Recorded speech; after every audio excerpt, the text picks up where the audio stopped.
नमस्कार। सभी दर्शकों का कार्यक्रम स्वास्थ्य जगत में स्वागत है। स्वस्थ मुस्कान, स्वस्थ संतान, खुशहाल जहान। ये बात कहने में बहुत अच्छी लगती है, सुनने में अच्छी लगती है, लेकिन सोचे तो इसके पीछे एक बड़ी जिम्मेदारी है। जिम्मेदारी ये है कि गर्भावस्था के दौरान महिला की पूरी देखभाल की जाए। ये देखभाल कैसी हो और कौन करे, ये एक सवाल है। इस सवाल का भी जवाब जानेंगे आज के कार्यक्रम में। इसके साथ ही किस तरह से एक स्वस्थ संतान के जन्म के लिए केवल महिला ही नहीं बल्कि पुरुष भी जिम्मेदार है, ये भी जानने का प्रयास करेंगे। और जानेंगे कि अगर निसंतानता की स्थिति है तो क्या विकल्प है दंपत्ति के पास।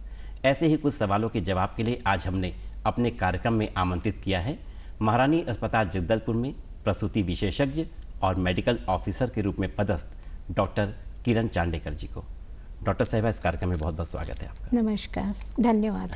सबसे पहला प्रश्न मन में यही उठता है कि एक डॉक्टर की नज़र से अगर हम देखें या आपके शब्दों में जानना चाहें तो स्वस्थ व्यक्ति की परिभाषा क्या है? स्वस्थ व्यक्ति स्वाभिमानी, संयमी और कर्तव्य परायण रहना चाहिए, जो कि समय समय पे सब कार्य को पूर्णतया कर सके। जैसे कि रात को पर्याप्त नींद ले सके, सवेरे जल्दी जागता हो एवं स्नान वगैरह यानी स्वच्छता की ओर ध्यान देता हो एवं पर्याप्त मात्रा में भोजन करता हो, ताकि उसका मानसिक, शारीरिक और बौद्धिक क्षमता अच्छी रहे। जी, तो ये तो हुआ एक स्वस्थ व्यक्ति के क्या क्या मतलब गुण होने चाहिए उसमें और दिनचर्या कैसी होनी चाहिए। ये बताइए कि अगर हम ये जानना चाहें कि माँ बनने के लिए किसे हम एक स्वस्थ महिला कहेंगे, क्या होगी उसकी परिभाषा? माँ बनने के लिए जो महिला जो रहेगी वो पूर्णतया पढ़ी लिखी होना चाहिए एवं पढ़ी लिखी जब महिला रहेगी तो वो घर में पूरे परिवार को शांत और सुख वातावरण देती रहेगी, ताकि उसकी आय भी आती रहेगी अगर वो किसी तरीके की स्रोत रखती है तो। और अगर वो स्रोत रखती है तो घर में वातावरण शांत और स्वस्थ रहेगा तो वो अच्छी तरीके से बच्चों को विकसित कर सकती है। शिक्षा के क्षेत्र में भी बहुत अच्छे से ध्यान दे सकती है एवं मतलब घर के लिए जो भी वातावरण होता है शांतिपूर्ण, स्वच्छतापूर्ण रहेगा तो वो भोजन बनाने की क्षमता अच्छी तरीके से रखेगी। अगर उसका बौद्धिक विकास अच्छा रहेगा तो वो सक्रिय रहेगी, तीव्र रहेगी और अन्य लोगों की भी, परिवार के अन्य लोगों की सहायता कर सकेगी, जिससे कि वातावरण बहुत अच्छा रहेगा। सामाजिक दृष्टिकोण से तो ये बात बिल्कुल सही है। अगर हम शारीरिक रूप से जानना चाहें या मेडिकल साइंस के नज़रिए से कि कौन सी महिला जो है वो गर्भ धारण करके माँ बनने की स्थिति होती है, क्या सही उम्र होती है एक महिला के लिए कि वो माँ बन पाए? महिला के लिए सामान्य उम्र जो रहती है वो 20 वर्ष की रहती है और पुरुष के लिए जो सामान्य उम्र रहती है वो 23 से 35 वर्ष की उम्र रहती है कि जो मान्यता प्राप्त है। अगर कोई महिला गर्भ धारण करती है तो उसका बौद्धिक, शारीरिक और मानसिक विकास अच्छा हुआ रहता है, तो वो अपने लिए गर्भधारण के अवस्था के दौरान वो हर एक चीज का निर्णय स्वयं ले सकती है। सही समय पे और पर्याप्त मात्रा में अगर निर्णय लेती है तो उसके बच्चा जो होता है या तो शिशु, नवजात शिशु है, बहुत अच्छी तरीके से विकसित पैदा होता है। जी, मतलब ये कि महिला के लिए कम से कम 20 वर्ष होना चाहिए 20 वर्ष और पुरुष जो है वो 23 से 35 वर्ष तक एक स्वस्थ बच्चे को जन्म देने के योग्य होते हैं। जी। अच्छा, गर्भावस्था के दौरान क्या विशेष देखभाल महिला की होनी चाहिए? सबसे पहले तो घर का वातावरण बहुत शांत और सुखमय रहना चाहिए। दूसरी तरफ पति पत्नी के बीच में अच्छी बॉन्डिंग या लगाव रहना चाहिए। तीसरा है कि घर के परिवार के अन्य सदस्य जो है उसकी तरफ बहुत अच्छी तरीके से देखभाल करें, ताकि उसको कोई भी परेशानी होती है तो वो बता सके और सही समय पे सही निर्णय ले। और चौथा है कि डॉक्टरों की पूर्णतः सलाह लेती रहना चाहिए गर्भावस्था के दौरान। उसी दौरान उसको संपूर्ण आहार या तो फिर संतुलित भोजन की व्यवस्था करनी चाहिए, जिसमें कि कार्बोहाइड्रेट, वसा, प्रोटीन, फैट और अन्य न्यूट्रिएंट्स रहते हैं। और लहसुन, प्याज की भी व्यवस्था करवानी चाहिए, ताकि वो बहुत अच्छी तरीके से अपने स्किन की तरह मतलब अच्छी तरीके से अपने स्किन को ध्यान दे पाए। मतलब गर्भावस्था के दौरान एक महिला जो है वो अपने बच्चे के ऊपर ध्यान देने के साथ ही स्वयं के ऊपर भी ध्यान दे, ये भी बहुत जरूरी है और इसमें पति के साथ ही पूरे परिवार के लोगों का योगदान होना चाहिए। अच्छा, ये जानना चाहेंगे आपसे कि एक स्वस्थ बच्चे को हम जन्म दें, इसके लिए पुरुष जो है वो कितना जिम्मेदार है, उसे किस तरह की सावधानियां रखनी चाहिए कि बच्चा स्वस्थ पैदा हो? अगर स्वस्थ बच्चे को पैदा करना है तो उसके लिए स्त्री और पुरुष बहुत दोनों ही अच्छी तरीके से जिम्मेदार रहते हैं। अगर पुरुष का बॉन्डिंग महिला की तरफ रहता है, यानी तनाव युक्त वातावरण रहता है, या तो फिर एक दूसरे से मिलजुल करके आपसी परामर्श करके कोई भी कार्य को करते हैं गर्भावस्था के दौरान, तो महिलाएं जो होती है वो हर एक प्रॉब्लम को बताने के लिए तैयार रहती है। नहीं तो कई महिलाएं ऐसी होती है कि अगर घर में बॉन्डिंग नहीं है, परिवार का वातावरण तनाव युक्त है, तो वो बताती नहीं है, तो वो मतलब जो भी गर्भावस्था के दौरान 3 महीने का समय वो घर में ही निकाल लेती है, जिससे कि किसी तरीके की विकृति होने की संभावना रहती है। और पुरुष इसलिए मतलब जिम्मेदार रहते हैं ताकि वो महिलाओं की तरफ अच्छी तरीके से ध्यान देंगे तो वो पर्याप्त मात्रा में भोजन की व्यवस्था करते रहेंगे, फल फ्रूट्स को घर में लाते रहेंगे, अनाज दलहन वगैरह जो भी चीज़ रहता है उसको वो ला करके देते रहेंगे, तो महिला जो है वो उसको पूर्ण रूप से धारण कर सकती है। तो कह सकते हैं कि मतलब भोजन की व्यवस्था जो है, पौष्टिक भोजन की व्यवस्था, संतुलित भोजन की व्यवस्था, ये पुरुष की जिम्मेदारी, साथ ही भावनात्मक स्तर पर भी एक महिला को शक्ति प्रदान करना, साथ देना उसका, ये भी पुरुष की जिम्मेदारी है। अच्छा, क्या सावधानियां एक महिला और पुरुष को गर्भावस्था के दौरान रखनी चाहिए? शुरू के गर्भावस्था के दौरान तो यही सावधानियां है कि 14 हफ्ते तक के उनको यौन यौन क्रियाएं नहीं करनी चाहिए, ताकि उसको ब्लीडिंग ना हो सके, और अगर ब्लीडिंग होती है तो फिर अन्य तरीके के प्रॉब्लम आ जाते हैं, जिसे कि एबॉर्शन के नाम से, इनकम्प्लीट एबॉर्शन या तो फिर इनवेटेबल एबॉर्शन कहते हैं। और उसके बाद में अगर ये वाला जो का नहीं अगर ध्यान रखते हैं तो फिर उनको सेक्सुअल ट्रांसमिटेड डिसीज होने की संभावना रहती है। अच्छा, मतलब यौन संक्रमण जो है, रोग होने की संभावना रहती है। अच्छा, ये क्या ये शुरुआती जो 12 से 14 हफ्ते है, इसमें सावधानी की जरूरत होती है, या फिर जब गर्भकाल जो है वो पूर्ण अवस्था में आता है उस वक्त, या उसके कुछ पहले भी इस तरह की सावधानी चाहिए होती है? उस वक्त तो 14 हफ्ते के बीच में सावधानी की आवश्यकता रहती है। बाद में अगर सावधानी नहीं भी उपयोग करते हैं तो भी चल सकता है, क्योंकि बच्चा पूर्णतः विकसित होता है। तो हम समय समय पर सोनोग्राफी करते हैं, उसके दौरान हमको पता चलता रहता है कि गर्भस्थ शिशु किस अवस्था में है। जी। अच्छा, ग्रामीण क्षेत्र में जो महिलाएं गर्भ धारण करती हैं, तो गर्भकाल में उनके लिए किस तरह की सुविधाएं आप लोग मुहैया कराते हैं? क्या सावधानियां उनको रखनी होती है जो ग्रामीण क्षेत्र? ग्रामीण क्षेत्र की महिलाओं के लिए तो अभी बहुत सारी सुविधाएं उपलब्ध हैं। हमारे पूरे ग्रामीण क्षेत्र में आशा कार्यकर्ता, जिन्हें मितानिन के नाम से छत्तीसगढ़ में जाना जाता है, महिला पारा में उपलब्ध है। और जो महिला पारा में उपलब्ध होती है वो डे टू डे रोज एक चक्कर लगा करके ये पता करती है कि हमारे इलाके में कौन सी गर्भवती महिला है, और उनका पंजीयन करती है, रजिस्ट्रेशन करती है और डॉक्टरों के पास ले जाने का काम करती है। और वो प्रत्येक शुक्रवार को या मंगलवार को एएनसी क्लिनिक में ले जाती हैं। जी। अच्छा, हम देखते हैं कि मौसम के बदलाव का जो असर है, तो वो एक स्वस्थ व्यक्ति पर भी कई बार प्रतिकूल रूप में पड़ता है, वो बीमार हो जाता है। तो क्या इस तरह का जो बदलाव है मौसम का, उसमें क्या विशेष देखभाल एक गर्भवती महिला को करनी चाहिए? मौसम के बदलाव के लिए मैंने पहले भी बताया कि अगर स्वस्थ वातावरण रहा, स्वच्छतापूर्ण वातावरण है और तनाव मुक्त है, तो महिलाएं जो है वो पौष्टिक आहार अगर घर में उपलब्ध है तो गरम गरम पौष्टिक आहार उपलब्ध कराती है, स्वच्छ पौष्टिक आहार देने की कोशिश करती है, जिससे कि मौसम के अनुसार उनके घर में किसी भी प्रकार का प्रॉब्लम नहीं हो सकता है। जी। अच्छा, कई बार ये देखा जाता है कि अगर कोई महिला गर्भधारण नहीं कर पा रही है, तो इसके लिए क्या केवल महिला ही दोषी होती है, या पुरुष भी किसी रूप में इसके लिए दोषी है? महिला और पुरुष दोनों ही सामान्य मात्रा में दोषी होते हैं। तो जनरली वो हमारे पास आती है जो गर्भ धारण नहीं कर पाती है, तो हम लोग सबसे पहले सोनोग्राफी और पैथोलॉजिकल जांच कराते हैं। तो उसमें ये अधिकतर पाया गया है कि किसी किसी महिला में कॉन्जेनाइटल यानी जन्मजात विकृति पाई जाती है, किसी किसी में सेप्टेड यूट्रस होता है, यानी गर्भाशय 2 भाग में बटा रहता है। कभी कभी किसी तरीके की एबनॉर्मल विकृति जो कि कैंसर के रूप में चली जाती है, तो फिर उनको हिस्टेरेक्टोमी किया जा सकता है।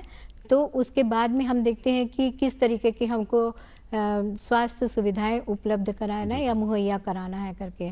तो फिर उसी दौरान फिर हम सब जांच करने के बाद निर्णय ले पाते हैं कि वो दोनों माँ और पिताजी बन सकते हैं कि नहीं करके। कई बार ये देखने में आता है कि पुरुषों में ये दोष पाया जाता है कि शुक्राणु की संख्या जो है वो बड़ी कम है, लेकिन ऐसी समस्या तब पता चलती है जब चिकित्सक के पास जाते हैं। लेकिन प्रायः पुरुष अपनी समस्या को लेकर के महिला चिकित्सक के पास जाने में संकोच करते हैं। तो क्या करें कि जागरूकता आए सब में जागरूकता आ रही है, क्योंकि महिला पारा में मितानिन और क्या बोलते हैं आशा कार्यकर्ता को रखा गया है। जी हाँ। और जब वो यौन सुख नहीं दे पाते हैं तो उसके बाद में वो अपने डॉक्टर से मिलते हैं, जो कि फैमिली डॉक्टर्स रहते हैं। हाँ। फैमिली डॉक्टर से जब वो मिलते हैं तो हम लोग सीमेन एनालिसिस कराते हैं।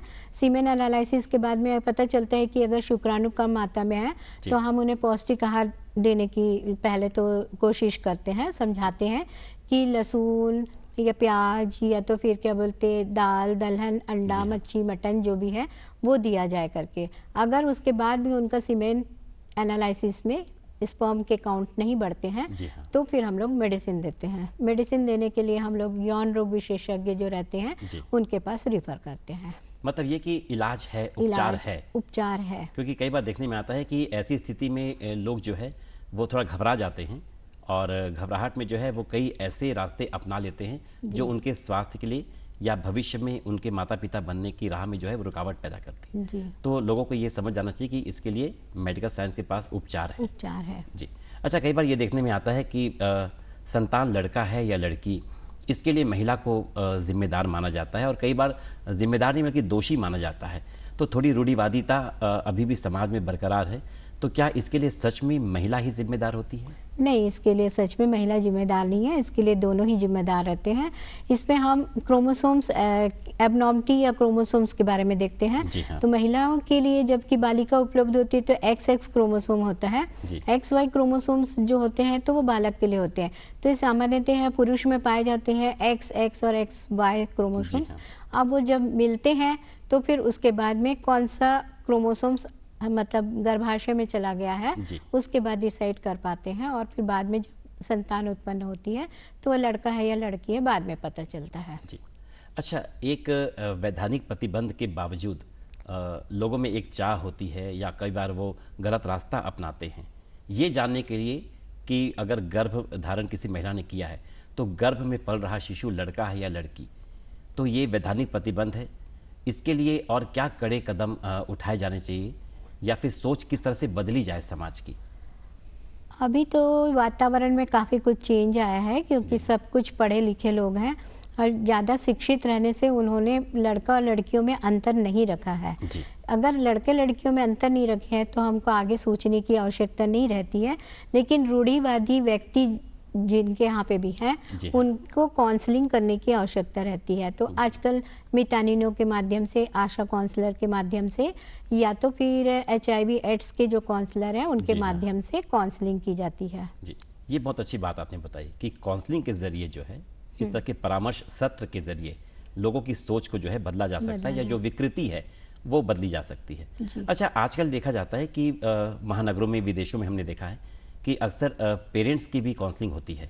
तो इस तरह का परामर्श सत्र एक महिला पुरुष के लिए कितना जरूरी होता है कि जब बच्चा आने वाला हो घर में तो एक स्वस्थ वातावरण बने, इसके लिए परामर्श सत्र जो है परामर्श सत्र बहुत जरूरी है।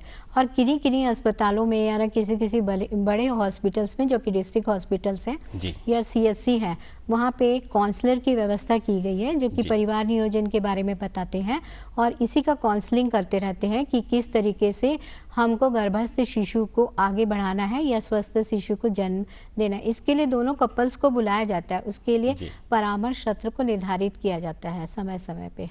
तो ये चिकित्सक तय करते हैं कि कब कब बुलाना है? जी हाँ। अच्छा, ये बताइए कि अगर तमाम इलाज के बाद, उपचार के बाद भी अगर कोई महिला या पुरुष जो है माता पिता नहीं बन पा रहे तो क्या विकल्प है उनके पास? तो हम सैरोगेट मदर करके आपने सुना होगा। जी हाँ। सैरोगेट मदर के लिए हम लोग ट्रीटमेंट करते हैं या तो फिर टेस्ट टू बेबी के लिए करते हैं। जी। अगर कोई तो अंतर क्या है दोनों में? दोनों अगर तैयार है, अभी के जो नया कानून निकला है या नया एक्ट है 2021-22 के अनुसार महिला की उम्र जो है 23 से 35 वर्ष तक के कर दी गई निर्धारित, ताकि वो प्रजनन क्रिया के अंतर्गत आ जाए। और पुरुष की जो है वो तो 35 से लेकर के 55 तक की उम्र रखी गई है ताकि वो प्रजनन क्रिया के लिए योग्य रहता है। और ये सैरोगेट मदर ये होती है कि किराए की कोख को लेना, उसको सैरोगेट मदर कहते हैं। इसमें ये होता है कि महिला के अंडाणु और पुरुष के शुक्राणु को लिया जाता है, और अन्य महिलाओं के इसमें जो कि बच्चे को अपने पेट में 9 महीना रखना चाहती है उसको वहाँ पे उनको दे दिया जाता है। इसमें भी एक कानून निकला हुआ है कि दोनों का रजिस्ट्रेशन कराना जरूरी है, कपल्स का भी, चाहने वाले कपल्स का भी, और जो मदर गर्भ धारण करने के लिए तैयार है उस मदर्स का जी। तो ये बहुत जरूरी है कि इनका जो है रजिस्ट्रेशन जी, मतलब कानूनी दायरे में जो है जी वो सारी व्यवस्थाएं की गई है शासन की ओर से जी। अच्छा, परिवार नियोजन कितना जरूरी है आज के समय? परिवार नियोजन आज के जमाने में बहुत जरूरी है। अगर 2 बच्चों के बीच में अंतर नहीं रखा जाता है तो घर का वातावरण के अनुसार, अगर बहुत सारे बच्चे होते हैं तो लोग पढ़ाई की तरफ ध्यान नहीं दे पाते हैं, उचित और समुचित आहार या पौष्टिक आहार नहीं दिला पाते हैं, स्वच्छ वातावरण नहीं रख पाते हैं, तो परिवार नियोजन आज के समय में 2 बच्चों के बीच में अंतराल रखने के लिए बहुत जरूरी है जी। क्योंकि कई बार लोग ये सोच लेते हैं कि परिवार नियोजन मतलब बच्चों की संख्या कम रखना, लेकिन 2 बच्चों के बीच में अंतर रखना है, और ये अंतर कितना रखना है इसके बारे में बहुत ज्यादा विचार लोग नहीं करते जी। अच्छा, ये देखने में आया है कि बस्तर जैसे ग्रामीण क्षेत्र में हम ये देखते हैं कि जो शासकीय योजनाएं हैं उसके प्रति तमाम सुविधाएं जो है सरकार दे रही है लोगों को, फिर भी जागरूकता में थोड़ी सी कमी रहती है, मतलब लोग ग्रामीण जो है खुद पहल नहीं करते। तो किस तरह के कार्यक्रम चलाए जाते हैं जिससे कि ग्रामीणों तक सारी सुविधाएं जो हैं सरकार की वो पहुंचे? सबसे पहले तो हम लोग मतलब आशा और मितानिन कार्यकर्ताओं के तरफ हमको बुला करके उनका मीटिंग लेते हैं। मीटिंग लेने के बाद उन्हें समझाते हैं कि प्रथम तिमाही में कितने गर्भस्थ महिलाएं हैं। अगर गर्भवती महिलाएं पाई जाती हैं तो उनका हम लोग पैथोलॉजिकल टेस्ट के लिए प्रत्येक मंगलवार को और कहीं कहीं पे शुक्रवार को क्लिनिक लगाया जाता है। उसके साथ साथ हस्बैंड वाइफ का परामर्श केंद्र भी रहता है, ताकि दोनों कपल आए तो अगर किसी चीज की पैथोलॉजिकल की आवश्यकता पड़ती है तो दोनों कपल्स जाके करें, और साथ में मितानिनों को भी बता दिया जाता है। और हमारे पास आजकल एड्स काउंसलर है और परिवार नियोजन के काउंसलर हैं, उन लोगों को भी इसमें शामिल किया जाता है। और बस्तर में डिस्ट्रिक्ट हॉस्पिटल में बहुत अच्छी सुविधा है कि प्रत्येक मंगलवार को जो गर्भवती महिला है उनको, जोखिम वाली महिलाओं को देखने के लिए सोनोग्राफी की व्यवस्था की गई है। डॉक्टर किरण जी, इस कार्यक्रम में आकर के हमारे तमाम दर्शकों को ये समझाने के लिए कि किस तरह से एक स्वस्थ संतान को जन्म दिया जा सकता है और किस तरह से निसंतान दंपत्ति जो हैं उनके पास विकल्प हैं, लेकिन सब कुछ शासन के नियमों के, कानून के दायरे में है, और साथ ही ये बताने के लिए कि गर्भावस्था के दौरान महिला की बहुत ही विशेष देखभाल करनी बहुत ज़रूरी है और ये सबकी जिम्मेदारी है। इन तमाम बातों के लिए हम आपका बहुत बहुत धन्यवाद करते हैं। धन्यवाद।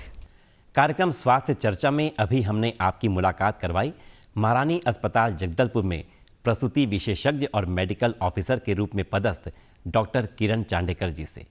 अब हम आशावान हैं कि बस्तर में जन्म लेने वाला हर बच्चा स्वस्थ होगा और बस्तर का आने वाला कल उज्जवल होगा।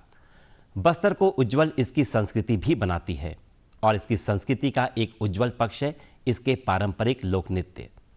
लीजिए, प्रस्तुत है नारायणपुर जिले के लोक कलाकार घड़वाराम और साथियों द्वारा प्रस्तुत बस्तर का पारंपरिक लोक नृत्य।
अभी आपने बस्तर के पारंपरिक लोक नृत्य का आनंद लिया। हम कामना करते हैं कि आपके जीवन में आनंद के ये क्षण सदैव बने रहें। इसी कामना के साथ और इस वादे के साथ कि अगले कार्यक्रम में हम फिर मिलेंगे। नमस्कार।